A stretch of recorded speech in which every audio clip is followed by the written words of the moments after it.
Hi there, I'm Pastor Robert B. Scott, freedomchurchofgod.com.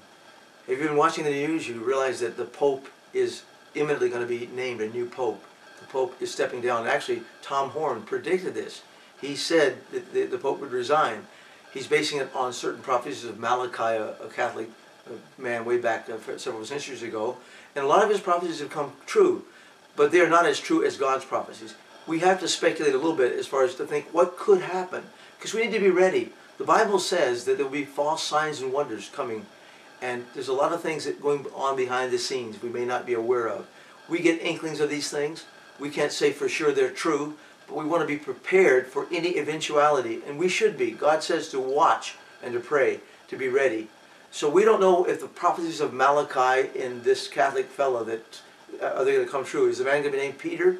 Possibly. It could happen, but it's not a Bible prophecy. Bible says that this Pope, whoever Pope, the last Pope coming, will be a false prophet. He'll be called the false prophet of the Universal Church. And he will deceive the whole world, along with the beast, the false Christ, and also the Antichrist. They will deceive in different levels, in different ways. But this false prophet is coming and they will have great signs and wonders. So the question is, we've understood that the John Paul II's body has not been deteriorated at all. We've also understood that there was a witchcraft ceremony that was pronounced at the same time that Whitney Houston was murdered, and it was a murder. It was a ritual murder, and it's a witchcraft thing that is very powerful in the end time. They want to activate demons to resurrect people, not true resurrections like Jesus would do, but resurrections where a demon would take over, or a life force of someone would take over that person, and that soul would be revived in some way to imitate a miracle of God.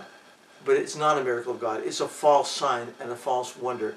So what would happen if John Paul were resurrected and he says, "Here I am, I'm your prophet," and he could be the false prophet that could take over from the next pope who was going to be named, or who knows how this would happen. We don't know for sure. But be aware that these signs and wonders can take place, that witchcraft is strong in the end time, and Satan releases a great power in the end time, not as great as the power of Jesus. So stay close to Jesus, watch and pray, and be alert for any possibility when it comes to the naming of the next pope, or when it comes to the coronation of the final end time false prophet. Be on the alert.